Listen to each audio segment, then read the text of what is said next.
E aí pessoal, beleza? Eu sou Carlos Kanashiro, esse é o canal do Canas e hoje eu vou falar sobre a periodização ondulatória, quais as suas vantagens e desvantagens e também eu vou explicar as suas 5 subdivisões, como por exemplo a periodização ondulatória flexível, a parcial, semanal, a dividida por grupo muscular e periodização ondulatória diária. Então, se você se interessou por esse assunto, estoura o like aí e a gente vê depois da vinheta, beleza? É nóis, valeu!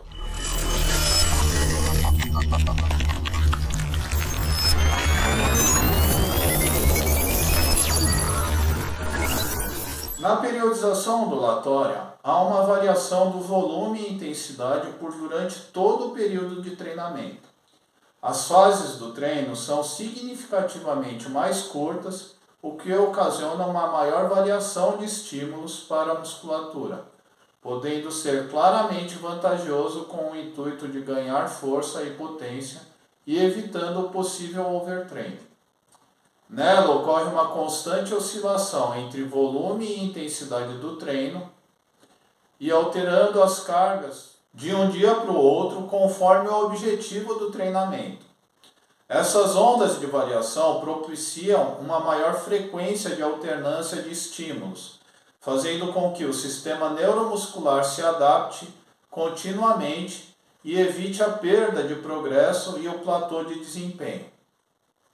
Agora vamos a um exemplo de periodização ondulatória de uma pessoa que treina 3 vezes por semana. Na semana 1, na segunda-feira, cargas de treino de 4 a 6 repetições. Na quarta-feira, cargas de 10 a 12 repetições. E na sexta-feira, cargas de 15 a 20 repetições.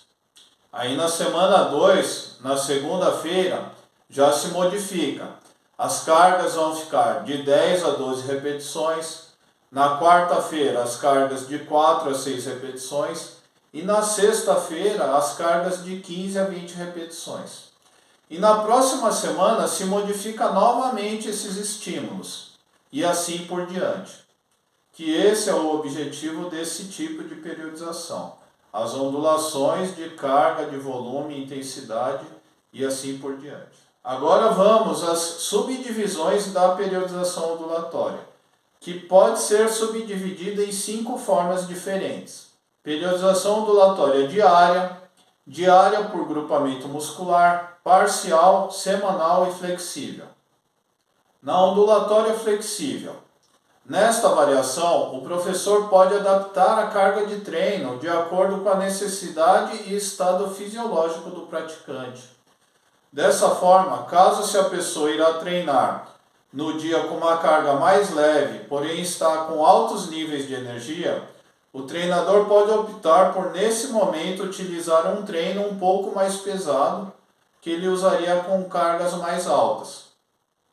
Por exemplo, se o treino fosse com cargas entre 15 a 20 repetições, aí ele percebe que a energia do aluno está boa, o treino vai ser com cargas entre 8 e 10 repetições. Dessa forma, o professor acompanha o nível de energia do corpo do aluno, onde ele pode pôr treinos mais intensos ou menos intensos de acordo com a energia do aluno. Periodização ondulatória parcial. No modelo ondulatório parcial, somente são estimuladas 2 manifestações de força em cada microciclo, pois geralmente na periodização ondulatória se trabalha as 3 manifestações de força em cada microciclo, como por exemplo, força máxima, hipertrofia e resistência de força. Só que nesse caso são só 2 manifestações de força por microciclo. Lembrando que microciclo é a menor unidade de treino em uma periodização, que significa a semana de treino.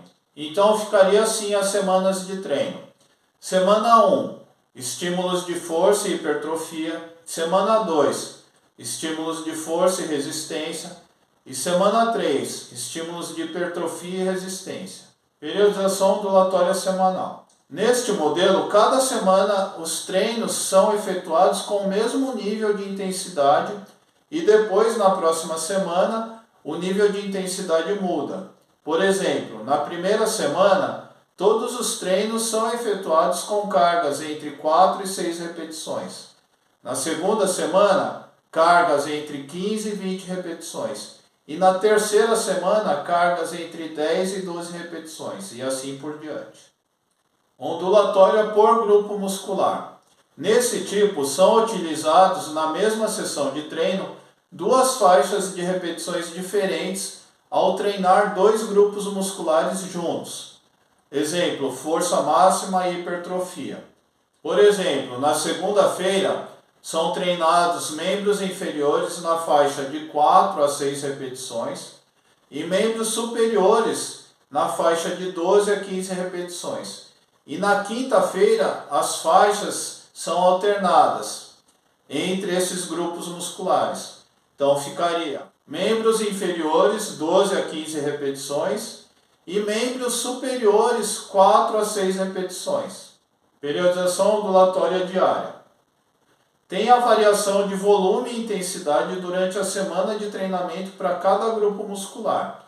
E quando for repetir o mesmo grupo muscular, o estímulo é alterado, e assim constantemente durante as semanas seguintes.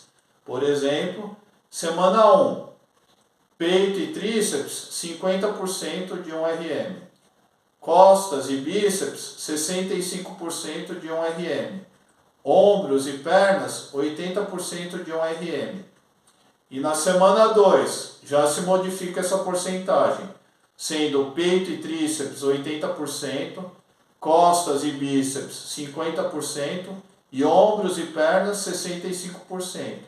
E na terceira semana se modifica novamente, sendo peito e tríceps 65%, costas e bíceps 80% e ombros e pernas 50%. Agora, os prós e contras do modelo de periodização ondulatória, as vantagens e desvantagens. Os prós do modelo da periodização ondulatória são o desenvolvimento mais rápido, a melhora dos componentes variados e as possibilidades de variações de estímulos mais acentuadas. E os contras desse tipo de periodização: controle e planejamento mais dificultado, mensuração dos resultados, estabelecimento dos objetivos muito mais complexo e necessidade de acompanhamento constante. Então é isso, pessoal. Espero que vocês tenham gostado dessas informações e que sejam úteis para vocês. Então, se você gostou desse vídeo, estoura o like aí, compartilha com amigo e se inscreve no canal, que é nóis. Valeu, obrigado.